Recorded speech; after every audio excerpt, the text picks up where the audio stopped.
आप सभी को नमस्कार। Let me start my screen first. जैसे कि हम सबको जानते हैं कि internet is the third biggest invention after fire and wheel. लेकिन हुआ ये है कि इंटरनेट जो डेवलप हुआ था, जो डिजाइन हुआ था, वो सिक्योरिटी के हिसाब से डेवलप नहीं हुआ था, बल्कि वो शेयरिंग के हिसाब से डेवलप हुआ था। सो what it has done to the for ourselves or the end users is that the internet is basically inherently insecure. इसका मतलब यहाँ पे जो भी है, इंटरनेट जो भी चीज है, सो दैट इज हैकेबल। और दो फंडामेंटल रीजंस है जो कि लोगों को आसानी से लोग बेवकूफ बन जाते हैं या फिर लोगों को चीटिंग किया जाता है। उसमें से एक रीजन होता है कि उनको लालच में आ जाते हैं, ग्रीड होता है, या फिर कोई डर जाते हैं, किसी बात का फियर होता है, और इसकी वजह से पीपल मेक रॉन्ग डिसीजंस और मिसगाइडेड एक्शन लेते हैं। और इसकी वजह से लोग अपना जो जो पैसा है, जो कमाया हुआ जो पैसा है, वो तो किसी और को हाइयर रिटर्न के बदले में या फिर छप्पर पाड़ कमाई के बदले में किसी को भी दे सकते हैं। तो ये हुआ ग्रीड। और जब कोई आपको धमकी देता है, आपको बहलाता है, फुसलाता है और आपका पैसा लेने की कोशिश करता है, so that time the fear factor is at play. और दोनों चीजों में लोग अपना बिना सोचे, ज्यादा ज्यादा दिमाग का इस्तेमाल किए बगैर लोग अपना पैसा दे देते हैं। ये बात करते हैं लालच की। लालच तो बहुत बुरी बला है। जब हम ये साइबर क्रिमिनल्स या फिर क्रिमिनल फ्रॉडस्टर की मोडस ऑपरेंडी की जब बात करते हैं, तो हम हमेशा बोलते हैं कि लोगों की डर और लालच का ये सहारा लेते लोगों को लूटते हैं। अभी देखिए, फॉर एग्जांपल, किसी के पास स्टॉक मार्केट में सबसे टॉप कंपनी के शेयर्स हैं और उसको शेयर के अच्छे दाम भी आ रहे हैं, लेकिन वो बेचता नहीं है, वो रखता है, चलो और कुछ अच्छा बढ़ जाएगा, अच्छा बढ़ जाएगा। तो ये जो कर रहा है, इसका कारण है कि फियर ऑफ मिसिंग आउट। तो उसको लगता है कि कहीं अगर ये अच्छे से दाम इसके बढ़ गया और मैंने अभी बेच दिया तो शायद मुझे वो प्रॉफिट नहीं मिलेगा। तो this is called as fear of losing out, fear of missing out और फियर ऑफ लूजिंग आउट। और बहुत सारे साइबर क्राइम के जो विक्टिम है, ये दोनों फोमो और follow, fear of missing out और फियर ऑफ लूजिंग आउट के शिकार होते हैं। अभी कुछ खोने का जो डर है, ये इंसान को हमेशा अनुचित निर्णय लेने पर मजबूर करता है। और दोनों फैक्टर जो है लोगों को रिस्की बिहेवियर लेने में मजबूर करते हैं। जैसे कि आपको कोई एसएमएस आया या फिर कोई अजनबी ने आपको कॉल किया और बोला कि आप ये पर्सनल इंफॉर्मेशन शेयर करो, आपके बैंक अकाउंट डिटेल दे दो, और या फिर ये कोई ऐप डाउनलोड करो, तो आप बिना सोचे रिस्क उठा लेते हैं और अपने जो पर्सनल इंफॉर्मेशन है वो शेयर करते हैं। अभी नया नया जो शुरू हुआ है, जिसको हम सेक्सटॉर्शन बोलते हैं, तो sextortion is a kind of blackmailing only. तो सेक्सटॉर्शन के जो एसएमएस और कॉल्स जो आते हैं, ये क्लियर केस है कि फियर ऑफ लूजिंग आउट, जिसमें ये जो विक्टिम है उसको लगता है कि वो अगर सामने वाले की डिमांड अगर और क्रिमिनल की डिमांड अगर फुलफिल नहीं करेगा, कुछ तो उसको भूल जाएगा या फिर कुछ तो डिमांड उनका वो फेल हो जाएगा। आइए बात करते हैं अब ये नए कुरियर स्कैम। तो जैसे कि आपको पता है कि कोविड के बाद होम डिलीवरी विकल्प में अपने बड़े शहरों में रहना काफी आसान बना दिया है। भले ही इस विकल्प से आज से भागती दौड़ती जिंदगी की लोगों में काफी सहूलियत आई है, लेकिन इस जरिए स्कैम भी बहुत बढ़ गए। और कुरियर स्कैम जो हो रहे हैं, तो ये इसी स्कैम का एक रूप है। और अभी जो स्कैम हो रहे हैं रिसेंटली, ये स्कैम जो है ये ऑर्गेनाइज क्राइम है। पहले कैसे इक्का दुक्का जो अपराधी थे या फिर गुनहगार थे, वो इक्का दुक्का काम करते, जैसे कि हमने देखा है कि जामतारा में बैठ के कोई 2-3 लोग बैठ के काम करे। लेकिन अभी ये पूरी तरह से संगठित हो चुके हैं, ये ऑर्गेनाइज हो चुके हैं। इनके पास अभी टूल्स है, टेक्नोलॉजी है, लैपटॉप्स है, नए नए मोबाइल फोन है, हर एक गैजेट इनके पास है जिसका सहारा लेके ये आपको फंसा सकते हैं। और ये बेसिकली कुरियर स्कैम में होता क्या है कि आपके घर पे कोई पार्सल लेके आता है, आपको बोलता है कि आपका पार्सल है। आप अगर कहेंगे कि मैंने ये मंगवाया नहीं, तो बोलेंगे फिर आपको ऑर्डर करने के लिए आपको ओटीपी देना पड़ेगा। लेकिन ये ओटीपी शायद ऐसा हो सकता है कि उसने यूपीआई का कोई ट्रांजैक्शन शुरू किया हो जिसमें से वो पैसे मंगवा रहा होगा आपके अकाउंट से। आप अगर उसको ओटीपी देंगे तो शायद वो आपका पैसा भी ले ले, उस वहां से बैंक में अकाउंट में से निकाल ले। तो कोई भी पार्सल जो आपने मंगाया नहीं है, तो प्राप्त करने के पहले किसने भेजा है, क्यों भेजा है, इसकी थोड़ी सी जानकारी ले लीजिए। इसका ये एक दूसरा स्वरूप अभी ऐसा आ रहा है कि साइबर क्रिमिनल जो है ये क्या करते हैं कि आपको फोन करते हैं और बोलते हैं कि मैं XYZ कुरियर कंपनी से बोल रहा हूँ, आपके नाम पे एक ताइवान पे या फिर चाइना में या फिर कोरिया में पार्सल जा रहा था। इस पार्सल में हमको कुछ पासपोर्ट मिले हैं, कुछ ड्रग्स मिले हैं, या फिर कुछ ऐसा सामान मिला है जो कि अवैध है। तो आप क्या बोलते हैं कि भाई मैंने तो ऐसा किया नहीं, तो बोलते फिर आपको बताते हैं कि नहीं आपका आधार नंबर इधर लगाया है, ये आधार नंबर की वजह से हुआ है, आपका आईडी प्रूफ है। तो आप फिर आपको वो भरोसा दिलाने के लिए कोई फिर आपको स्काइप पे कॉल करेगा। स्काइप पे आप देखेंगे वो शायद सामने वाला जो है वो फर्जी वर्दी पहन के बैठा रहता है, आपको लगता है ये कोई ऑफिसर है, और वो आप फिर आपसे आपके बैंक की इंफॉर्मेशन लेगा, आपका वेरिफिकेशन करेगा, और आपकी डिटेल्स लेके आपसे वो पैसे जबरदस्ती वसूल करा लेंगे कि आपने ये पार्सल भेजा था, कुरियर भेजा था, और फिर आपको वो ये मामला निपटाने के लिए, रफा दफा करने के लिए आपको इतना इतना पैसा देना पड़ेगा, और ये यूपीआई आईडी है, ये गूगल पे आईडी है, या फिर ये वॉलेट आईडी है, आप इस पर पैसे दे दीजिए, फिर आप पे कोई एक्शन नहीं हो जाएगा।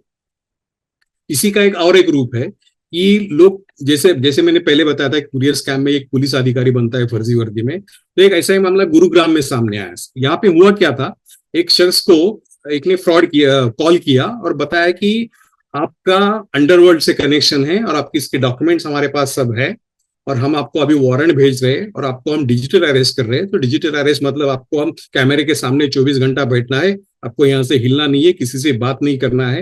या फिर उन्होंने फिर स्काइप पे कॉल किया, व्हाट्सएप के जरिए वीडियो कॉल चालू रखा, और वो आपको उनको धमकाते रहे, और धमकाते धमकाते उनसे फिर उन्होंने करीब 56 लाख रुपए लूट लिए। तो कानून की भाषा की अगर हम बात करें तो कानून में कोई भी प्रावधान नहीं है डिजिटल अरेस्ट या फिर साइबर अरेस्ट का, ऐसा कोई भी प्रावधान नहीं है। तो ये जो बात हुई है गुरुग्राम वाले शख्स के साथ, तो ये तो निस्संदेह ही फ्रॉड ही है। अभी देखिए, दिल्ली में हमारे महेश बोल के एक रहते थे, उनको एक वीडियो कॉल आया, तो कॉल करने वाले ने सामने को बोला कि मैं दिल्ली पुलिस इंस्पेक्टर हूँ, और आपका बेटा जो है रवि, तो एक एक्सीडेंट उसने किया, वो एक्सीडेंट में उसको पकड़ा हमने, और अभी उसकी जमानत के लिए आपको 50,000 रुपए भरना पड़ेगा। अभी महेश को तो समझ में नहीं आ रहा था ये क्या हो रहा है, तो वो परेशान हो गए, डर डर भी गए कि बच्चे को पुलिस ने पकड़ लिया है, हिरासत में ले लिया, और बच्चे को छुड़ाना है अभी पुलिस से। तो उन्होंने बिना सोचे समझे, वो सामने वाले शख्स ने बोला कि जमानत के 50,000 चाहिए, उन्होंने बिना सोचे समझे 50,000 रुपए दे दिया, और जैसे उन्होंने पैसे ट्रांसफर किए, सामने वाला शख्स गायब हो गया।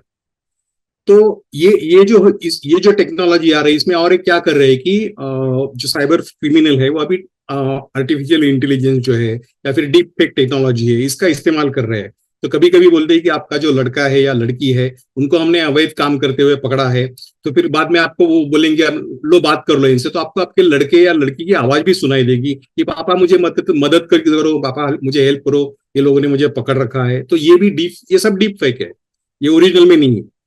लेकिन ये क्यों होता है?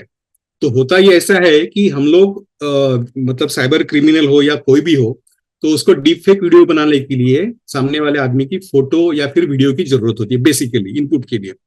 तो ये क्या करते हैं कि आपके सोशल मीडिया अकाउंट को मॉनिटर करते हैं, और जैसे ही आपने सोशल मीडिया मॉनिटर पे आपके लड़के लड़कियों का या फिर परिवार के कोई नजदीकी लोगों का अपने वीडियो फोटो डाला है, तो इसको ये कॉपी करते हैं, फिर इसका डीप फेक बनाते हैं, उनके लुक, उनका वॉइस, उनके चाल चलन, बोलने का तरीका, या फिर हैंड गेस्चर, ऐसे सभी चीजों को जैसे असली, बिल्कुल असली की तरह बनाते हैं, और वो डीप फेक का यूज करके आपको शायद वो ऑडियो कॉल का सुनाई देगा या फिर वीडियो कॉल करके बताएंगे, और सभी मामलों में ये आपको पैसा ट्रांसफर करने की बात करेंगे। तो जैसे ही आपको पैसा ट्रांसफर की बात आएगी, तो आपको क्रॉस वेरिफिकेशन करना है, और उसके सिवा कोई किसी मतलब पैसा तो देना ही नहीं आपको, क्योंकि ये मामले में पैसा लगता नहीं है कोई। इसका और एक रूप है कि कॉल पे अगर आपको कोई घूम फिर के फिर बार बार आपको बोलता है कि नहीं आपको पैसा देना है, तभी ये मामला रफा दफा हो जाएगा, ये मिट जाएगा, तो ये 100% श्योर है कि सामने वाला फ्रॉड है। क्योंकि पुलिस पुलिस हमारी कभी पैसे की मांग नहीं करती, और कोई भी डिटेल आपके पर्सनल पुलिस किसी भी परिस्थिति में नहीं मांगती है, तो आपको किसी को ये शेयर नहीं करना है। अगर आपको किसी अनजान नंबर से इस तरह के कॉल या फिर एसएमएस आते हैं या फिर व्हाट्सएप पे कॉल आते हैं, तो आप इनको ब्लॉक कर दीजिए और रिपोर्ट जरूर कीजिए। और एक महत्वपूर्ण बात यह है कि police never use social media और चैट एप्स लाइक व्हाट्सएप और टेलीग्राम, आपको या फिर स्काइप, आपको वीडियो कॉल नहीं करेंगे पुलिस, और वो आपको फिर कोई ऐप डाउनलोड करने के लिए भी नहीं बताएंगे असली पुलिस। तो जैसे ही आपको पता चले कि सामने वाला पर्सन सामने वाला जो भी पुलिस है, सामने वाला पुलिस बन के बैठा है, तो अगर आपको बोलता है कि आप ये ऐप डाउनलोड कर दीजिए या फिर यहाँ पे पेमेंट भेज दीजिए या फिर ये कीजिए वो कीजिए, तो इमीडिएट आपको ये कॉल डिस्कनेक्ट करना है, और फिर इस बात की रिपोर्ट आपको नजदीकी पुलिस स्टेशन में जाके करनी है। आइए अब बात करते हैं नए नए फ्रॉड की। तो नए नए फ्रॉड में क्या होता है कि ये लोग क्या करते हैं, स्कैमस्टर, बड़ी चालाकी से। और ये जो स्कैम हो रहा है, ये स्कैम में साइबर फ्रॉड जो जो गैंग है वो अपना टाइम लेता है। पहले कैसे होता था कि जामतारा का आपको एक कॉल आ गया और झट से अपने अकाउंट में से पैसे निकल गए, लेकिन ये जो फ्रॉड नहीं अभी आ रहे हैं, जिसमें कि इन्वेस्टमेंट फ्रॉड है, तो इसमें क्या होता है कि आपको धीरे धीरे धीरे धीरे सहलाते हैं, थोड़ा सा पैसा देते हैं, रिटर्न में थोड़ा सा और मांगते हैं, फिर थोड़ा देते हैं, फिर थोड़ा मांगते हैं। ये खेलते रहते हैं आपको, जैसे कि कैट एंड माउस का, मतलब चूहे और बिल्ली का खेल खेल चालू रहता है। अभी कुछ दिन पहले पुणे में एक शख्स थे, तो उनको एक एक आदमी ने बताया कि आपको फॉरेस्ट फॉरेन एक्सचेंज ट्रेडिंग में आपको इन्वेस्टमेंट करना है, बहुत पैसा है इसमें, बहुत रिटर्न है, आपको इतना मिलेगा उतना मिलेगा। उसने बोला कि आपको कम से कम 24% रिटर्न एक महीने में मिलेंगे। तो इंसान ने उस पर भरोसा रखा, तो शुरू में उसने जो पैसे इन्वेस्ट किए थे उसका थोड़ा बहुत रिटर्न भी उसको मिला, तो उसका लालच बढ़ गया, तो उसने और ज्यादा पैसे इन्वेस्ट किए। तो वो जब उसने पैसे की मांग की तो उसने बोला कि हाँ आपको मिल जाएंगे, थोड़ी देर रुको, थोड़ा प्रॉब्लम है, ऐसा ऐसा करके टालते रहे। बाद में जब इस आदमी के समझ में आया कि हम ये स्कैम है और हम इन्वेस्टमेंट नहीं हो रहा है, हमारे पैसे लूटे जा रहे हैं, तब तक ये साहब 4,37,000 करोड़ रुपया, मतलब 4,37,00,000 रुपया इसमें इन्वेस्टमेंट स्कैम में इन्वेस्ट कर चुके थे, गवा चुके थे। दूसरे एक केस में एक महिला को किसी ने बताया कि आप बिटकॉइन में इन्वेस्ट करो, इसके बदले में आपको बहुत ही हाई रिटर्न मिलेंगे।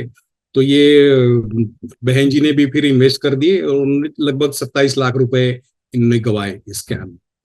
तो कहने का मतलब ये है कि आप सपने बड़े जरूर देखिए, लेकिन एक ध्यान रखिए कि जितना बड़ा सपना होगा वो सिर्फ सपना ही होता है, हकीकत नहीं होता। और फिर जो इसमें इसमें समझने वाली ये बात है कि जब आप इन्वेस्टमेंट या फिर कोई फाइनेंशियल प्रोडक्ट के इन्वेस्टमेंट के बारे में बात करते हैं, तो जो आपको समझ में नहीं आता है उसमें आपको इन्वेस्ट नहीं करना है। जैसे कि आपको अगर फॉरेक्स ट्रेडिंग कैसे चलता है, या फिर फॉरेक्स मार्केट कैसे काम करता है, या फिर बिटकॉइन कैसे काम करता है, ये अगर आपको पता नहीं है तो इससे आप दूर ही रहिए। इसमें कोई इन्वेस्टमेंट नहीं करना है आपको, और कोई भी प्लान आपको हाइयर रिटर्न नहीं दे सकता इसमें से।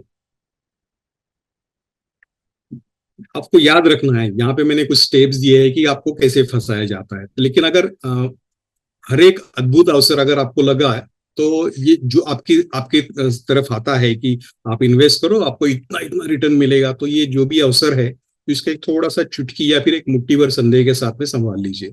अगर बहुत बड़ा सपना लगता है तो जैसे मैंने बोला कि ये सपना ही है। और लेकिन होता ही है कि बहुत बार हमारा जो सिक्स सेंस जो होता है, तो उसमें लगता है कि नहीं ये थोड़ा सा गड़बड़ है कुछ। तो अगर आपको ऐसी फीलिंग आती है तो विश्वास नहीं करना है इस पर। अगर किसी चीज में, किसी इन्वेस्टमेंट स्कैम में अगर आपको गड़बड़ की गंध आ रही है, तो ये संभवतः सिर्फ मूली के पराठे की गंध नहीं है। और अगर कोई आपको प्रस्ताव दे रहा है कि जो चम्मच के बदले में आपको चांद देने का वादा करता हो, तो इसकी पूरी तरह से जांच करो। आमतौर पे तो ये बातें सिर्फ बातें ही होती है।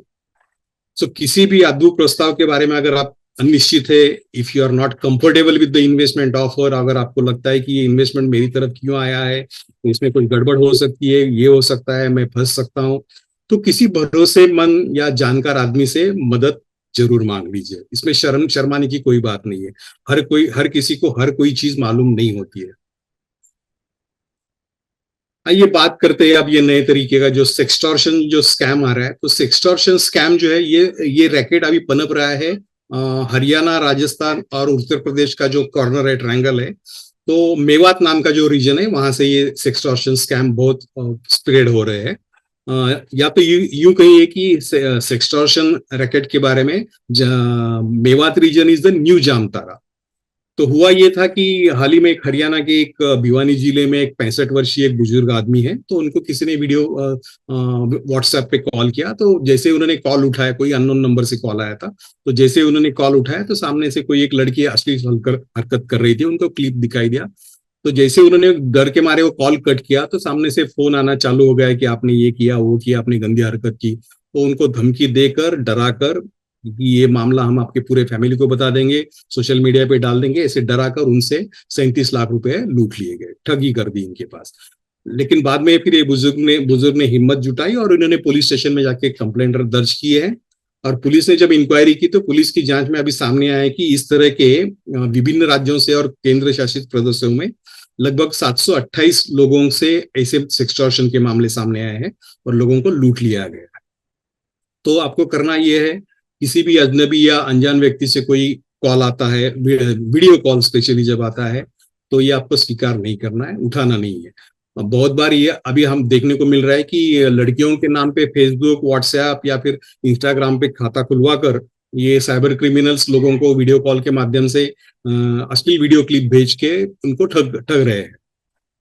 और जाने अनजाने में इस जाल में फंसने वाले जो लोग हैं वो डरते हैं लो क्लास से, या फिर सामाजिक प्रतिष्ठा जो है वो धूमिल होने के डर से उनकी बात मान लेते हैं और पैसा दे देते हैं। तो वीडियो कॉल जो आपको बंद करना है तो व्हाट्सएप पे आप सेटिंग में जा सकते हैं। सेटिंग में आपको प्राइवेसी में जाना है। प्राइवेसी के अंदर आपको कॉल्स बोल के दिखेगा। यहाँ पे आप साइलेंस अननोन कॉलर्स को जो ऑप्शन है इसको आप हरा कर दीजिए, ये ऑन कर दीजिए। तो इसकी वजह तो इससे आपको अननोन लोगों से वीडियो कॉल नहीं आएंगे। अगर आप एंड्रॉयड फोन यूज कर रहे हैं और अगर आपको ऑडियो कॉल मतलब किसी का फोन कॉल नहीं आना चाहिए, कोई अनजान आदमी से, कोई अननोन आदमी से, तो आप कॉल सेटिंग में जाइए। कॉल सेटिंग में आपको ब्लॉक नंबर्स मिलेगा, वहां पे block calls from unknown numbers कर दी, इसको ऑन कर दीजिए। अगर आप आईफोन यूज करते हैं तो सेटिंग में जाइए, सेटिंग में से फोन और फिर साइलेंस अननोन कॉलर जो है इसको आप ऑन करना है। तो इस तरह से आपको अननोन नंबर से कॉल आना आपके बंद हो जाएंगे। आप पूछ सकते हैं कि भाई अननोन नंबर जो है, अगर आपने ये सेटिंग नहीं यूज किया और अगर आपको देखिए आईफोन में एक फैसिलिटी है कि आपने ये कॉल भी ऑन किया, तो अगर कोई आपको कॉल करता है अननोन नंबर तो आपको इमीडिएट उसका मैसेज आ जाता है कि आपको ये नंबर से एक मिस कॉल आया था, ये आपको दिखेगा। और कोई अननोन नंबर है, समझो कि किसी ने नया नंबर लिया है, वैसे तो कोई नया नंबर लेता नहीं, लेकिन किसी को अगर आपकी कॉल करने की सच में जरूरत है तो आदमी आपको दोबारा फोन करेगा। साइबर क्रिमिनल दोबारा 3 बार कॉल नहीं करते, ये ध्यान में रखिए हमेशा। सिर्फ एक ही बार आपको कॉल आता है और एक ही बार वो लूट लेते हैं, दोबारा उनका कॉल नहीं आता। तो जैसे ही ये अननोन कॉल को आप बंद कर देंगे तो ये आपकी परेशानी थोड़ी बहुत कम हो जाएगी इसमें से। अभी बात करते हैं हम सोशल मीडिया की। कोविड महामारी के बाद में साइबर धोखाधड़ी में 2017% की वृद्धि हो गई है। तो आंशिक रूप से ये वृद्धि जो हुई है, फ्रॉड में जो वृद्धि हुई है, इसका कारण ये है कि उपयोगकर्ता भी बहुत बढ़ गए हैं। हर कोई अभी सोशल मीडिया पे है, हर कोई अपना ज्यादा से ज्यादा समय सोशल मीडिया पे गुजारता है, चाहे फिर वो व्हाट्सएप हो या फिर फेसबुक हो या इंस्टाग्राम हो। लेकिन इसी का फायदा उठा रहे हैं ये साइबर क्रिमिनल्स या फिर जालसाज। तो ये इन्हीं प्लेटफॉर्म का सहारा लेते हैं। आप जो भी अपना पर्सनल इंफॉर्मेशन शेयर करते हैं वो उठा लेते हैं, फिर आपको वहां से लूटने का प्लान बनाते हैं या आपको प्लान फंसा लेते हैं।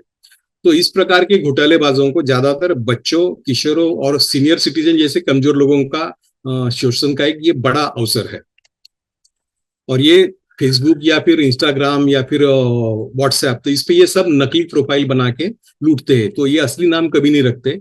वो शायद लड़का भी हो लेकिन वो लड़की की प्रोफाइल फोटो लगाएगा, लड़की का नाम रखेगा और सामने वाले को गुमराह करने की कोशिश करेंगे या फिर फंसाएंगे उसमें से। अभी एक हालांकि ये न्यूज है, न्यूज पब्लिश हुआ था कि अगर आपने वोट नहीं दिया तो आपके अकाउंट में से 350 रुपए कटेंगे। किसी ने बोला कि भाई मेरे अकाउंट में पैसे ही नहीं है, तो बोला कि जब आप मोबाइल रिचार्ज करने जाओगे तब आपके मोबाइल रिचार्ज में से पैसे काट लेंगे। ये तो न्यूज है और इसको इलेक्शन कमीशन ने क्लियर कर दिया कि ये फर्जी न्यूज है, फेक न्यूज है। लेकिन इसका आगे का क्या होगा ये अभी मैं आपको बताता हूँ। इसका नेक्स्ट पार्ट ये है कि अभी फ्रॉडस्टर जो है वो आपको अभी मैसेज भेजेंगे, न्यूज का क्लिपिंग भेजेंगे, ये न्यूज आपको भेजेंगे और उसके साथ एक कोई लिंक भेजेंगे और बोलेंगे कि आप वेरीफाई करो या फिर प्रूव करो कि आपने मतदान किया है, आपने वोट डाला है, ये प्रूव करो। ये प्रूव करने के लिए आपको ये लिंक पे जाना है, उसको क्लिक करना है और जैसे आप ये लिंक पे क्लिक करते हैं तो शायद आपका पर्सनल इंफॉर्मेशन ले लेंगे या फिर आपका अकाउंट में से पैसे उड़ा लेंगे। तो बच के रहिए। सोशल मीडिया फ्रॉड में लोगों को शिकार बनाने का काफी अच्छा तरीका मिल गया। तो बहुत सारे लोग जैसे मैंने बताया कि सेक्सटॉर्शन के शिकार होते हैं। वहीं पे ठग विभिन्न वेबसाइट के अलावा इवेंट के नाम पर भी सोशल मीडिया पे अकाउंट बनाते हैं और लोगों से संपर्क करते हैं और इसके बाद लोगों के बैंकों की जानकारी लेते हैं और फिर ठगी का अंजाम लेते हैं। कुछ लोग फर्जी माल का एडवर्टाइज करते हैं, फर्जी माल का मतलब अच्छे अच्छे फोटो आपको दिखाते हैं और जब आपको वो पार्सल आता है तो उसमें कुछ नहीं होता है। तो ये भी बहुत सारे हो रहे हैं। आपको सोशल मीडिया के बारे में आपको एक महत्वपूर्ण बात यह है कि हमको लगता है कि सोशल मीडिया हमारा सब कुछ है। अभी हमारा जो भी है वो सोशल मीडिया है। हमारे सारे दोस्त है, इतने सारे दोस्त है, मेरे इतने सारे फॉलोअर्स है। लेकिन एक बात याद रखिए कि social media is not your friendly neighbourhood place. तो इसका कहने का मतलब ये है कि आपकी जिंदगी की हर कोई चीज हर कोई घटना सोशल मीडिया पे डालने की जरूरत नहीं है। तो आपके पर्सनल इंफॉर्मेशन जैसे कि मोबाइल नंबर, ईमेल आईडी या फिर किसी का भी आपके फैमिली का फोटो, उनका मोबाइल नंबर सोशल मीडिया पे डालने की, या फिर आपने नया कार लिया है, नया घर लिया है, नई कार ली है, तो ये भी आपको सोशल मीडिया पे डालने की जरूरत नहीं। पता नहीं कौन आपके ऊपर वॉच रख रहा होगा। हमने कुछ दिन पहले, मतलब हमने एक बैंक अधिकारी ने हमको बताया था कि वो भी अभी सोशल मीडिया प्रोफाइल पे ध्यान दे रहे हैं, और जैसे भी किसी कर्जदार का उनको पता लगता है वो सोशल मीडिया पे एक्टिव है और उसने पैसा नहीं दिया है, डिफॉल्ट बैंक के डिफॉल्टर है, लेकिन नई कार ले रहे हैं, नए मजे कर रहे हैं, तो उन पर ध्यान रखते हैं और उनको बराबर ट्रैप करते हैं और उनके पैसा जो है, कर्जा दिया हुआ, लोन जो दिया हुआ है, जो डिफॉल्ट हुआ है, वो वसूली कर रहे हैं। अ, हाल ही में अभी बेंगलोर में हुआ क्या कि दो तकनीकी विशेषज्ञ जो कि आईटी एम्प्लॉय है, तो उनको लगभग 95 लाख रुपए उनसे लूट लिए गए। कैसे? तो उनको किसी ने फोन करके बोला कि आपको ऑनलाइन काम करना है, कुछ ऑनलाइन टास्क है जिसमें कि आपको गूगल पे जाके आपको रिव्यू लिखना है या फिर यूट्यूब की जो वीडियो है उसको आप लाइक करना है, और ये काम आप घर बैठ के कर सकते हैं। तो इनको कांटेक्ट हुआ था व्हाट्सएप और टेलीग्राम के थ्रू। तो इनको वर्क फ्रॉम होम की पेशकश हुई थी, बहुत आसानी से काम हो जाएगा, आपको सिर्फ लाइक करना है या फिर आपको सिर्फ कमेंट करना है। तो इन्होंने जो शुरू किया, तो शुरू में इनको पैसा मिला, जैसे उन्होंने टास्क कंप्लीट किया तो उनको पैसा मिला। फिर उनको थोड़ा और बड़ा टास्क दिया, तो फिर वो बड़ा टास्क भी उन्होंने किया तो थोड़ा ज्यादा पैसा मिला, तो इनको थोड़ा लगा कि भाई अभी और थोड़ा बड़ा टास्क मिलना चाहिए। तो जैसे ही उनको फ्रॉडस्टर की समझ में आया कि अभी इसको लत लग गई है ऑनलाइन टास्क की, तो उन्होंने बोला नहीं, अगर आपको बड़ा टास्क चाहिए तो फिर आपको पैसा भरना पड़ेगा, आपको ज्यादा पैसा इन्वेस्ट करना पड़ेगा टास्क के लिए। तो जैसे आप इन्वेस्ट करते हो तो ज्यादा रिटर्न मिलेगा। तो इस मामले में इन्होंने इन्वेस्ट करते गए, करते करते, और बाद में जब इनको समझ में आया कि ये इन्वेस्टमेंट नहीं है, ये ऑनलाइन टास्क का इन्वेस्टमेंट कुछ नहीं है, हमारा सिर्फ पैसा लूटा जा रहा है, तब तक ये लगभग 95 लाख रुपए गंवा चुके थे। तो ऑनलाइन टास्क से बच के रहिए, ये जो भी मोहक प्रस्ताव आपको मिलते हैं तो इसका शिकार ना होइए। बहुत बार हम, होता क्या है कि हमको किसी ने बोला कि नहीं मुझे बैंक से कांटेक्ट करना है, तो हम इमीडिएटली गूगल उठाते हैं, गूगल चेक करते हैं, गूगल पे टाइप करते हैं कि XYZ बैंक कस्टमर केयर।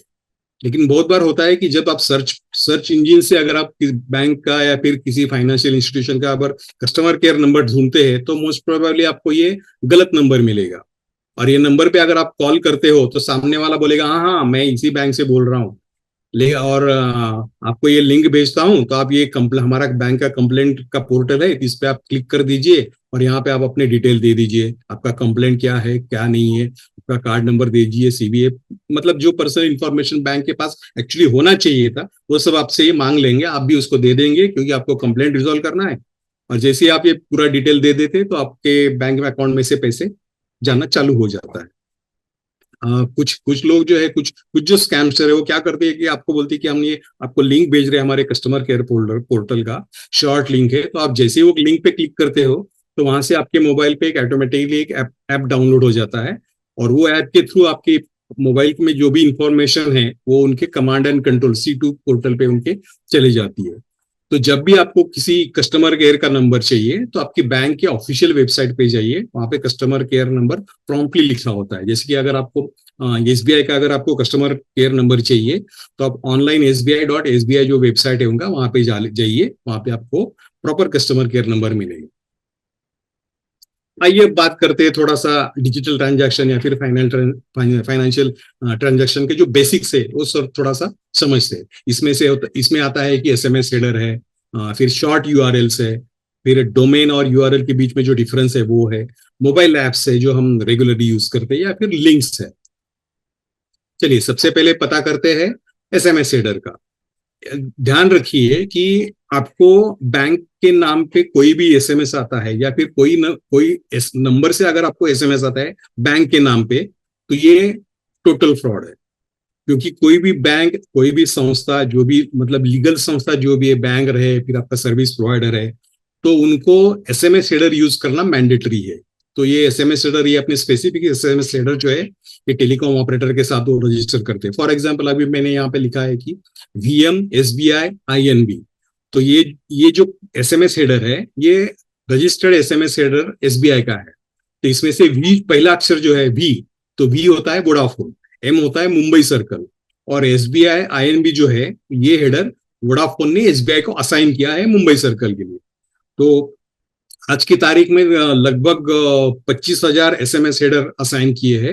हमारे यहाँ पे 11 टेलीकॉम सर्विस प्रोवाइडर्स है, तो इन्होंने लगभग 25,000 SMS हेडर असाइन किए हुए, जो कि रजिस्टर्ड या लीगल जो संस्था है, ऑर्गेनाइजेशन है, उनको दिए है।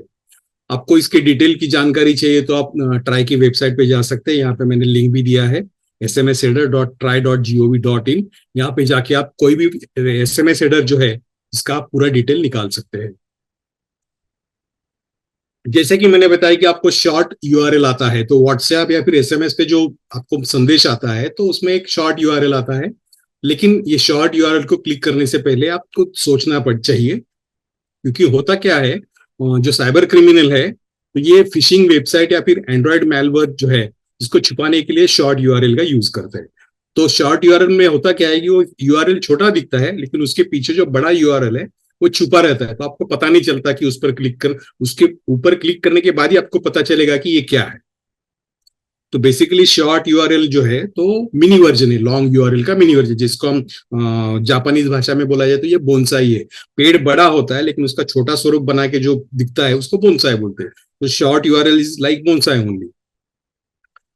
तो शॉर्ट यूआरएल में जैसे ही आप क्लिक करते हैं तो हो सकता है कि आपके मोबाइल डिवाइस पे मैलवेयर इंस्टॉल हो सकता है, या फिर आपका जो इंफॉर्मेशन है वो पूरा का पूरा वो क्रिमिनल गैंग के पास जा सकता है। और कुछ केस में होता यह है कि ये स्क्रीन शेयरिंग ऐप जो है ये आपके मोबाइल पे इंस्टॉल हो जाते हैं, और इसी तरीके से उनको आपके मोबाइल पे आप जो भी इंटर करेंगे, डेटा फीड करेंगे, उसकी उनको जानकारी मिल जाएगी। तो यहाँ पे शॉर्ट यूआरएल के मामले में एक बहुत स्ट्रिक्ट रूल आपको फॉलो करना है। Never open any any any short URL. कुछ भी हो, आपको इसका इस्तेमाल नहीं करना है, आपको ओपन नहीं करना है। मैं तो कहता हूं कि ये जो हमारे भाई साहब है इनको फॉलो कीजिए। ये बोलते हैं मैं क्लिक ही नहीं करेगा, and that is the best approach short URL के बारे में। आइए बढ़ते आगे आगे की तरफ। अभी जैसे मैंने बताया था कि डोमेन नेम और यूआरएल, तो इस मामले में हमारे यहाँ पे बहुत सारा कंफ्यूजन होता है। कंफ्यूजन क्यों होता है कि हम जब लिखते हैं, पढ़ते हैं, तो उर्दू छोड़ के हमारे बाकी सभी लैंग्वेज में है ना, तो हम लेफ्ट से राइट पढ़ते हैं या फिर लेफ्ट से राइट लिखते हैं। तो होता क्या है कि जब हम यूआरएल भी पढ़ते हैं तो हम लेफ्ट से राइट पढ़ना शुरू करते थे, लेकिन ये गलत तरीका है। होता क्या है कि देखिए, मैंने यहाँ पे एग्जाम्पल दिया है कि en.wikipedia.org, तो ये है यूआरएल या फिर इसको हम वेब एड्रेस बोलते हैं। लेकिन ये वेब एड्रेस में wikipedia.org जो कि राइट साइड में है, तो ये है डोमेन नेम, और ये इंपॉर्टेंट है। और ये इसी तरीके से अगर कोई आपको लिंक भेजता है कि wikipedia.xyz या फिर fake.cn, तो ये fake.cn डोमेन नेम से आया हुआ ये यूआरएल है, तो ये फ्रॉड है, फेक है। अभी ईमेल के साथ भी यही है। फेसबुक फॉर एग्जांपल, फेसबुक का जो ऑथेंटिक मेल है वो xyz@facebook.com से आएगा, और ना कि xyz@facebook.imfake.com या फिर जो भी xyz.com.org जो भी वेबसाइट है वहां से आएगा। तो कहने का मतलब ये है कि जब यूआरएल या फिर डोमेन आपको समझना है तो उसके लिए आपको राइट से लेफ्ट पढ़ना है। राइट में आपको डोमेन नेम मिलेगा, मतलब डोमेन मिलेगा, उसके बाद उसका नेम मिलेगा। जैसे मैंने बताया था कि wikipedia.org, तो अगर आप राइट से पढ़ेंगे तो org और विकीपीडिया दिखेगा, तो org डोमेन है, विकीपीडिया उसका नेम है। तो ये हमेशा ध्यान में रखिए, कोई भी वेबसाइट पे अगर आप जा रहे हैं तो आपको ये हमेशा ध्यान में रखना है। दूसरी बात, जब आप वेबसाइट पे जा रहे हो तो आपको हर एक वेबसाइट, स्पेशली जब आप फाइनेंशियल ट्रांजेक्शन कर रहे हो, तो हर एक वेबसाइट में HTTPS ये लगाना बहुत जरूरी है। ये एडिशनल येस जो होता है ये आपको सिक्योर्ड इंक्रिप्शन के लिए होता है, ये सिक्योरिटी लेवल दिखाता है। अगर HTTPS नहीं है एड्रेस बार में तो आपको ये वेबसाइट पे ट्रांजैक्शन नहीं करना है। आप ट्रांजैक्शन मत कीजिए, क्योंकि ये अनसिक्योर्ड होता है, और आपका जो डेटा है वो डेटा ट्रांसफर होते समय शायद कोई हैकर के पास हाथ में आपका डेटा लग सकता है। तो यही वेबसाइट पे अगर HTTPS है तो इसके बाजू में आपको एक ताले का साइन दिखेगा, if you that denotes the security level. और अगर आप इसको क्लिक करेंगे ताले को या फिर लॉक को, तो आपको उसका वेबसाइट का सिक्योरिटी सर्टिफिकेट का डिटेल मिल जाएगा।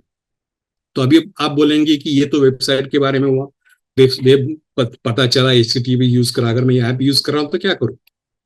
तो उसके लिए भी आपके पास सोल्यूशन है। आपको ऑथेंटिक ऐप यूज करना है। अगर आपको समझो, अगर आपको HDFC बैंक का ऐप चाहिए तो आपको HDFC बैंक का ऑफिशियल ऐप ही यूज करना है, ना कि कोई XYZ ऐप जो आपको HDFC बैंक के अकाउंट को चेक करने की फैसिलिटी देता है, आपको ये नहीं यूज करना है।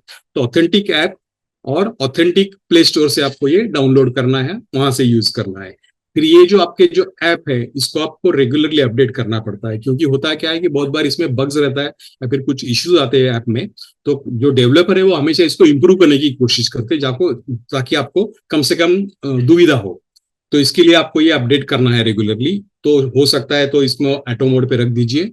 एंड्रॉयड में आप जाएंगे प्ले स्टोर पे, तो सेटिंग ओपन कर दीजिए, वहां पे आपको नेटवर्क प्रेफरेंस में जाना है और ऑटो अपडेट ऐप जो ऑप्शन है इसको आपको ऑन करना है। इसकी वजह से आपके जो ऐप है मोबाइल पे तो ऑटोमेटिकली अपडेट होते रहेंगे। तो आप उसके लिए मोबाइल डेटा या फिर वाईफाई नेटवर्क जो भी आपके पास अवेलेबल है वो यूज कर सकते हैं। लेकिन वाईफाई नेटवर्क का ये आता है, रेफरेंस आते ही आपको मैं बता दूंगा कि पब्लिक वाईफाई आपको यूज नहीं करना है। जैसे कि आपको लगता है कि रेलवे स्टेशन पे फ्री वाईफाई अवेलेबल है, वो आपको यूज नहीं करना है कोई भी डाउनलोड करने के लिए। और फाइनेंशियल ट्रांजेक्शन के लिए तो टोटली ना।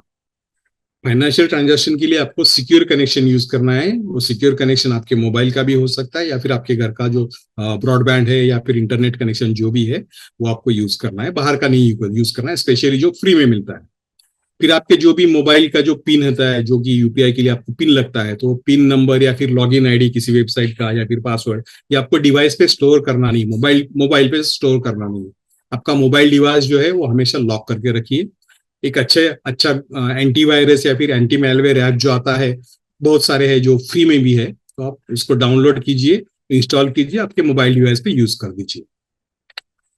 अभी मोबाइल डिवाइस की बात करते करते, मोबाइल जो है तो मोबाइल अभी स्मार्ट हो गए, तो मोबाइल के जैसे दूसरे भी स्मार्ट डिवाइसेस हमारे जिंदगी में आए आए हैं, काफी कुछ सहूलियत मिल गई है। तो ये डिवाइस को हम रेफर करते हैं IoT, internet of things device. तो इंटरनेट ऑफ थिंग्स डिवाइस में होता क्या है कि इसमें सेंसर्स होते हैं, प्रोसेसर्स होते हैं जो भी डेटा एनालाइज करना है, और एक्चुएटर्स होते हैं। तो मतलब दूसरी भाषा में बोला जाए तो sensors are the eyes and ears of the IoT. Smart processor जो है तो उनके दिमाग होता है, और एक्चुएटर जो है उसके हाथ और पैर होते हैं। लेकिन ये जो डेफिनेशन है, हाथ पैर ब्रेन और आंखें और कान, ये तो रोबोट है। आपको एक सिंपल सिंपल सिंपल मजा बताता हूँ। आप गूगल पे अगर आप वॉइस यूज करते हैं गूगल सर्च के लिए, तो गूगल का विंडो ओपन करके वो माइक के बटन पे आप दबाइए और वहां पे बोलिए कोकेन नूडल। कोकेन नूडल्स आप बोलिए तो हो सकता है एक दो बार प्रैक्टिस करने के बाद ओके गूगल बोलने की वजह आप कोकेन नूडल्स बोलेंगे तो भी वो एक्सेप्ट कर लेगा और आपको रिस्पॉन्स दे देगा। सो ये टेक्नोलॉजी की बात है। स्मार्ट सेंसर जो है तो उसको जितना समझ में आएगा उतना रिस्पॉन्ड करेगा। तो बात करते हैं अभी फिर, आपके पास मोबाइल है, मोबाइल अगर गुम हो गया, तो मोबाइल अगर गुम हो गया या फिर नहीं मिल रहा है तो आप उसको, गवर्नमेंट की वेबसाइट है cer.gov.in, तो यहाँ पे जाके आप उसको रजिस्टर कर सकते हैं। यहाँ पे आपको 3 ऑप्शन मिलेंगे, या फिर वो मोबाइल ब्लॉक कर दीजिए, अनब्लॉक कीजिए, या फिर उसका प्रेजेंट स्टेटस जो भी है वो आपको पता मिल जाएगा। और ब्लॉक मोबाइल का अगर आपने रिपोर्ट किया तो जैसे ही वो मोबाइल किसी को मिल गया है और उसने अगर नया सिम डाल दिया, तो आपको इमीडिएटली जो आपका रजिस्टर्ड मोबाइल, दूसरा कोई अल्टरनेट नंबर आपने रजिस्टर किया है या फिर आपका जो ईमेल आईडी है वहां पे आपका अलर्ट आ जाता है। उसके बाद आपने मोबाइल पे फाइंड माई डिवाइस फैसिलिटी जो है एंड्रॉइड पे, वो भी आप यूज कर सकते हैं। इसमें 3 ऑप्शन है, आप साउंड प्ले कर सकते हैं, सिक्योर और लॉक कर सकते हैं डिवाइस को, और फिर जो भी डिवाइस का जो डेटा है उसको इरेज कर सकते हैं। तो ये जो यहाँ पे जो आप डैशबोर्ड पे जाएंगे फाइंड माई डिवाइस के, तो आपको टाइमलाइन के ऑप्शन के साथ बहुत सारे ऑप्शन मिलते हैं जिसमें आपको फोन का लास्ट लोकेशन भी पता चलता है।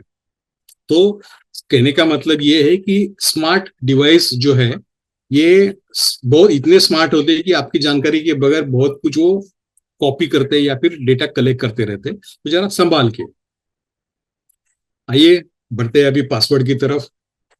बहुत सारे लोग जो है वो पासवर्ड या फिर आपका जो सीक्रेट कोड है या फिर पिन नंबर है, ये कोई पेपर पे लिख देंगे, पेपर जेब में रख देंगे और भूल जाएंगे। कुछ कुछ तो हमारे पास ऐसे भी किस्से आए कि जहाँ पे लोगों ने आपका जो डेबिट कार्ड है या फिर क्रेडिट कार्ड है, मोस्टली ये होता है इनके पास है कि जिनको ये नए नए टेक्नोलॉजी की ज्यादा जानकारी नहीं है, तो ये लोगों में होता यह है कि वो कहाँ पे रखे, पिन नंबर कहाँ रखे या फिर एटीएम का कोड कहाँ पे रखे, तो कार्ड के पीछे लिख के छोड़ जाते हैं। तो ये लूटने के लिए बहुत आसानी से हो जाता है। कुछ लोगों को ये लूटने का मौका मिल जाता है और उसको मालूम है कि इसके पीछे ही कोड है, तो कोड डाल के आपका पैसा निकाल लेंगे। तो इस मामले में आपको सॉफ्टवेयर या फिर मोबाइल ऐप का तो बात छोड़िए, आपको कोई भगवान भी इसमें से बचा नहीं सकता है। ऐसा अगर आप करेंगे तो आपको पासवर्ड और कोड और पिन आपको ऐसे बनाने हैं कि जो आपके लिए आसान है रिमेम्बर करने के लिए, लेकिन किसी को गेस करने के लिए बहुत मुश्किल है। और अपने हर एक खाते के लिए, जैसे कि आपका ईमेल है या ऑनलाइन बैंकिंग है, आपको अलग अलग पासवर्ड इस्तेमाल करना है। आइए पासवर्ड के बारे में थोड़ी सी ज्यादा जानकारी लेते हैं। लंबे पासवर्ड जो है वो मजबूत होते हैं, तो इसलिए कम से कम 12 से 15 वर्णों वाला पासवर्ड बनाइए। और कुछ सलाह यहाँ पे मैंने शेयर की है आपके साथ। पासवर्ड बनाने के लिए आप, इजी बात यह है कि आपको किसी गीत या कविता के बोल जो आपको हमेशा दिमाग में चालू रहते हैं, आप गुनगुनाते नहीं, बोलते नहीं, दिमाग में आपके कोई गाना बजते रहता है, आप उसको यूज कर सकते हैं। या फिर किसी फिल्म का डायलॉग है, या फिर किसी भाषण की अच्छी लाइन है, या फिर आपने एक अच्छी किताब पढ़ी और वो किताब में से कोई लाइन आपको बहुत पसंद आई, तो लाइन आप यूज कर सकते हैं। या फिर कुछ ऐसे शब्द है जिसका मतलब सिर्फ आपको पता हो, वो भी शब्द है, उनका क्रम है, आप यूज कर सकते हैं। इसका लघु रूप आप बना के पहले अक्षर या फिर लास्ट के अक्षर का लघु रूप बना के आप इससे पासवर्ड बना सकते हैं। लेकिन पासवर्ड बनाते समय ऐसी इंफॉर्मेशन मत लगाइए कि जो आपके नजदीकी लोगों को पता हो, जैसे कि आपका डेट ऑफ बर्थ है, या फिर आपकी सोशल मीडिया प्रोफाइल है, आपके फैमिली मेंबर्स के नाम है, किसी का बर्थ डेट है। ये जानकारी आपके नजदीकी लोगों को हो सकती है, तो इसका आप इस्तेमाल मत कीजिए। आइए मैं आपको एक एग्जांपल शेयर करता हूँ। हम एक छोटा सा पासवर्ड बना के देखते हैं क्या होता है। तो आपको एक ओरिजिनल या फिर ध्यान में रहने वाली फ्रेज के साथ आपको शुरू करना है। तो यहाँ पे मैंने एक गाना जो है हमारा फेमस, तो गाना मैंने यहाँ पे यूज किया है, यह जो देश है मेरा स्वदेश है मेरा। तो इसको मैंने इंग्लिश में लिखा है, ये जो देश है मेरा स्वदेश है मेरा। तो इसको अभी हम शॉर्ट कोड में कैसे कन्वर्ट करते हैं, तो मैंने इंग्लिश में जो लिखा है, ये जो देश है मेरा स्वदेश है मेरा, इसका पहला अक्षर लिया। तो पहले अक्षर मेरे साथ हो गए अभी YJDHMSHM, ये मेरे 8 अक्षर हो गए यहाँ पे। अगर आपको लगता है कि पहला अक्षर नहीं लेना है, तो आप लास्ट वाले अक्षर भी ले सकते हैं। आपको लगता है किसी का पहला लो, किसी का दूसरा लो, तो आपका जो भी इमेजिनेशन है, वाइल्ड इमेजिनेशन, आप यूज कर सकते हैं। तो अभी मैं क्या कर रहा हूँ, ये जो हमारा शॉर्ट कोड बन गया है 8 अक्षरों का, अभी मैं सिर्फ उसको नंबर काउंट करूंगा। अभी मैंने काउंट किया वाई कितना हो गया मेरा, 1 अक्षर हो गया, तो मैं वाई के बाद 1 नंबर डालूंगा। फिर 2 अक्षर गिनूंगा, जेडी, उसके बाद 2 नंबर डालूंगा। फिर 3 अक्षर गिनूंगा, HMS, उसके बाद 3 नंबर डालूंगा।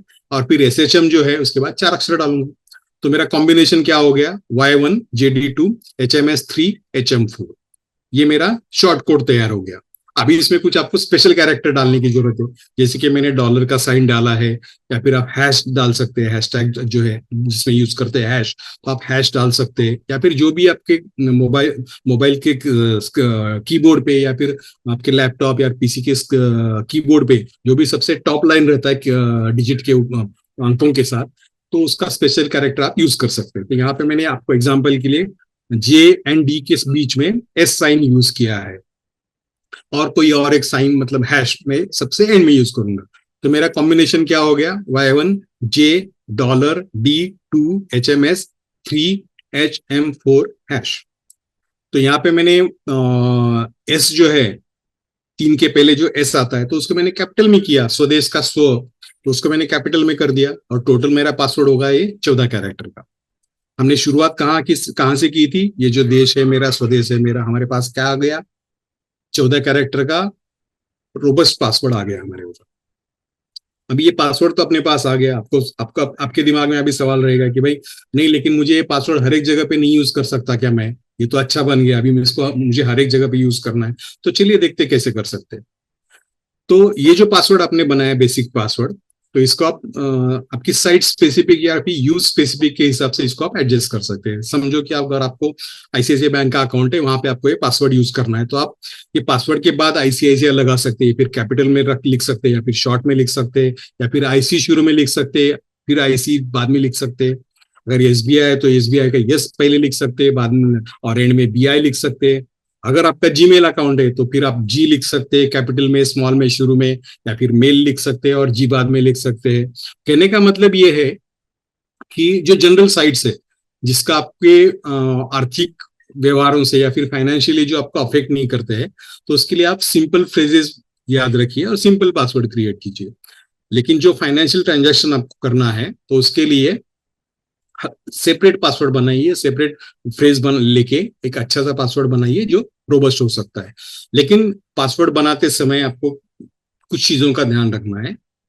आपका कोई दूसरा नाम या उपनाम जो भी आपका है वो, फिर आपके नाम के शुरुआती अक्षर, आपके बच्चे या फिर पालतू जानवर का नाम, आपके घर वालों में से किसी का नाम, आपका जन्मदिन या फिर साल, आपके एरिया का जो आप जिस सड़क पे रहते हैं, जिस सड़क पे आपका घर है वो सड़क का नाम, और आपके घर का पते में पता जो है उसमें कोई नंबर अगर है, जैसे कि आपका पिन कोड है, वो नहीं यूज कर सकते। आपका जो फोन नंबर है वो भी आप पासवर्ड में यूज नहीं कर सकते, क्योंकि ये गेस करने के लिए बहुत इजी जाता है।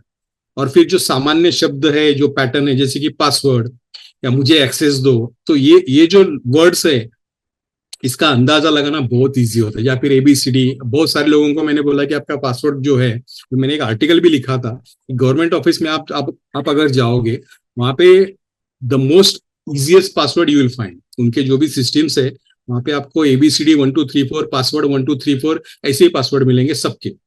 या फिर कोई अगर रहेगा तो कीबोर्ड पे जो भी इजीली अक्षर मिल जाते हैं, जैसे कि सबसे टॉप की लाइन पे क्वेरिटी रहता है, तो क्वेरिटी यूज करेंगे। फिर क्वाज, WSX, जो भी कीबोर्ड पे जो अक्षर है बस उसका ही वो पासवर्ड बनाते हैं, रख देते हैं। तो ये मत कीजिए, क्योंकि ये गेस करने में बहुत ईजी होता है।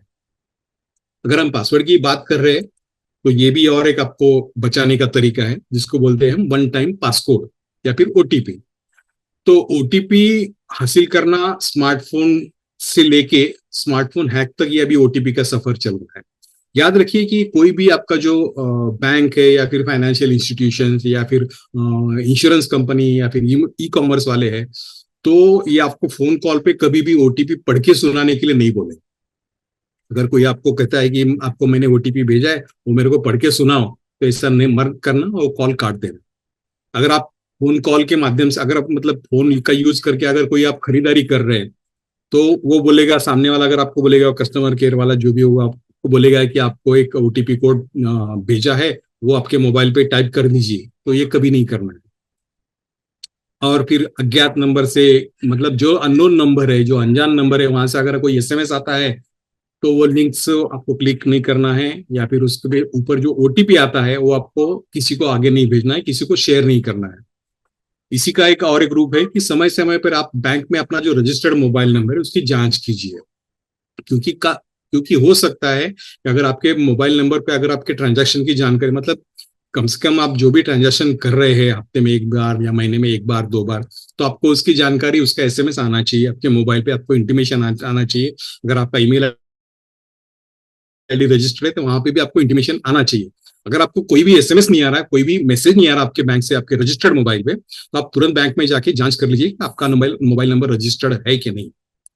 हो सकता है कि ये अपराधी क्या करते हैं कि आपके उनके हाथ में अगर आपका कोई आईडी प्रूफ लग गया है, जैसे कि आधार है या फिर और कोई आईडी प्रूफ लग गया, तो आपके नाम का वो डुप्लीकेट सिम बनवा के ले सकते हैं, या डुप्लीकेट सिम यूज करके कंपनी से हासिल करके फिर उससे अपने आपके अकाउंट में से पैसे निकालेंगे, आपको पता भी नहीं चलेगा। या फिर उसको वो दूसरी जगह पे भी यूज कर सकते हैं, जैसे कि वॉलेट है, मोबाइल वॉलेट है, वहां पे यूज कर सकते हैं वो सिम, क्योंकि सिम नंबर जो, अगर मोबाइल नंबर उनके पास है और एसएमएस उनके पास जा रहे हैं या फिर कॉल भी उनके पास जा रहा है, तो उनका आपका पासवर्ड सेट करने में बहुत इजी जाएगा। वो आराम से आपका पासवर्ड सेट कर सकते हैं, रीसेट कर सकते हैं, और वो आपको अकाउंट से आपको पैसे निकाल सकते हैं।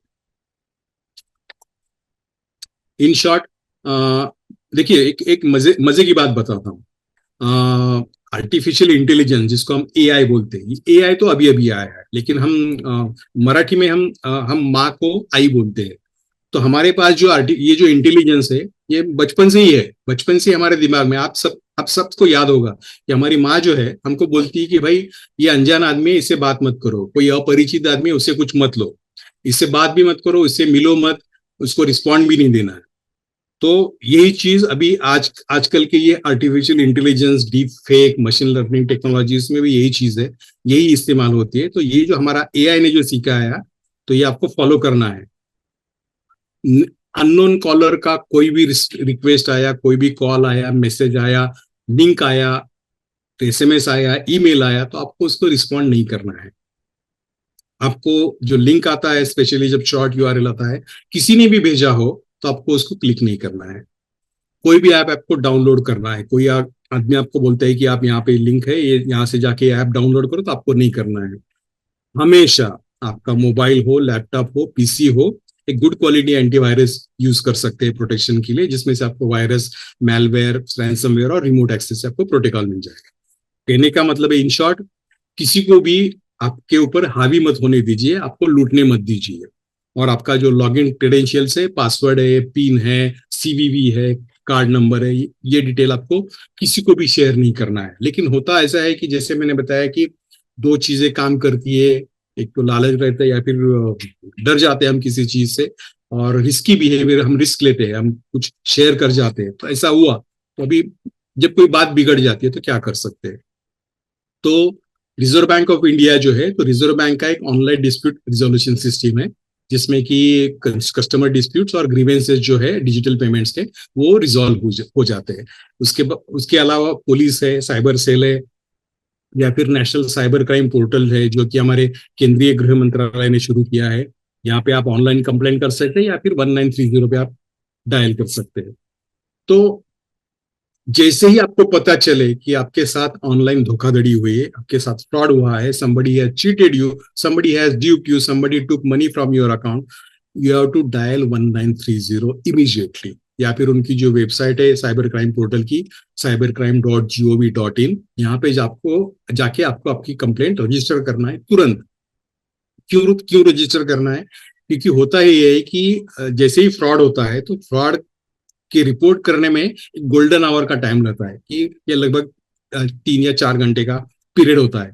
अगर उस पीरियड के भीतर अगर आप बताओगे, कंप्लेंट करोगे, रजिस्टर करोगे, तो हो सकता है कि ये जो लॉ इन्फोर्समेंट एजेंसी जो है, या फिर पुलिस है, या फाइनेंशियल इंस्टीट्यूशन है जो कि साइबर क्राइम पोर्टल के साथ जुड़ी हुई है, तो ये आपके पैसे का ट्रेस कर सकते हैं। तो साइबर क्रिमिनल ने समझो अगर आपके अकाउंट से पैसा लिया, कोई अकाउंट और अकाउंट में ट्रांसफर किया, तो इसका ये ट्रेस हो सकता है। और जहां तक ये पैसा अगर सिस्टम में रहेगा तो इसको हम ट्रेस कर सकते हैं, मतलब किस बैंक या फिर वॉलेट में जैसे ही रहता है, ये सिस्टम में रहेगा, इसको ट्रैक कर सकते हैं और ये पैसा ब्लॉक कर सकते हैं वहां पे। लेकिन उसके लिए आपको तुरंत इसका रिपोर्ट करना है। और एनसीपीआर का जो प्रोसेस है, आपने रिपोर्ट किया तो पहले तो पैसा ब्लॉक करने की कोशिश करेंगे, फिर इसके बाद ये इंफॉर्मेशन है आपके लोकल पुलिस को जाएगी, स्टेट पुलिस को जाएगी, वहां से आपके लोकल पुलिस स्टेशन में इंफॉर्मेशन आएगी। तो हो सकता है कि पुलिस आपके घर पे आके आपको बोलेंगे कि आप आके आपका स्टेटमेंट दे दीजिए, और फिर आपके पास से वो डॉक्यूमेंट्री एविडेंस ले लेंगे, फिर आपका स्टेटमेंट रिकॉर्ड करेंगे, और आपका हो सकता है तो आपका एक एफआईआर भी रजिस्टर करेंगे। उसके बाद उनका इंक्वायरी चालू हो जाता है, और इंक्वायरी में वो जरूरत पड़ेगी तो वो साइबर सेल से भी इंफॉर्मेशन लेते हैं। अभी देखिए, हमारी पुरानी हिंदी फिल्मों में एक कोर्ट का सीन रहता है, तो कोर्ट के सीन का जो भी एंड रहता है, बहुत सारे मूवीज का एंड वही होता है कि तमाम बयानों और सबूतों को मद्देनजर रखते हुए अदालत, तो रुकिए जरा, थोड़ा सब्र कीजिए, हम बात कर रहे हैं बयानों और सबूतों। अगर आपके पास आपकी चीटिंग हुआ है इसका सबूत ही नहीं है, तो सिर्फ बयान से काम नहीं चलेगा। तो आपको करना क्या है कि ये 3 स्टेप वाला system you have to follow. पहले तो आपको कंप्लेंट करना है राइटिंग में, लिखित स्वरूप में आपको कंप्लेंट करना है। जो भी अथॉरिटी है, जो भी बैंक है, फाइनेंशियल इंस्टीट्यूशन है, कार्ड वाला है, तो उनको आपको राइटिंग में कंप्लेंट करना है। राइटिंग में कंप्लेंट करके उसका एक्नॉलेजमेंट लेना है। उसका, अगर राइटिंग में कंप्लेंट मतलब आप फिजिकल कॉपी दे रहे हो, तो उसको स्टैम्प और डेट होना चाहिए उस पर, और जो भी आदमी ने आपको रिसीव किया उसका साइन होना चाहिए। अगर ये लेवल पे आपका कंप्लेंट रिजॉल्व नहीं होता है, तो आपको वो इंस्टीट्यूशन जो भी है, ऑर्गेनाइजेशन जो भी है, तो उनका एक नोडल ऑफिसर रहता है, उनके पूरे डिटेल उनकी ऑथोराइज वेबसाइट पे है, अवेलेबल है, सबके है। तो आप उनके नोडल ऑफिसर को अप्रोच कर सकते हैं। और नोडल ऑफिसर से भी अगर आपको 30 दिन में कुछ रिप्लाई नहीं आएगा, तो आप फिर उनके हायर अथॉरिटीज को आप अप्रोच कर सकते हो। तो ये 3 स्टेप सिस्टम आपको फॉलो करना है। राइटिंग में कंप्लेंट करना है, एक्नॉलेजमेंट लेना है, अगर इश्यू सॉल्व नहीं होता तो नोडल ऑफिसर को कांटेक्ट करना है, वहां पे इश्यू सॉल्व नहीं होता है तो आपको हायर अथॉरिटी को अप्रोच करना है। बैंकिंग के बारे में अगर हम बात करेंगे, तो आरबीआई का ये नया वेबसाइट है जिसको कंप्लेंट मैनेजमेंट सिस्टम बोलते हैं, तो cms.rbi.org/in।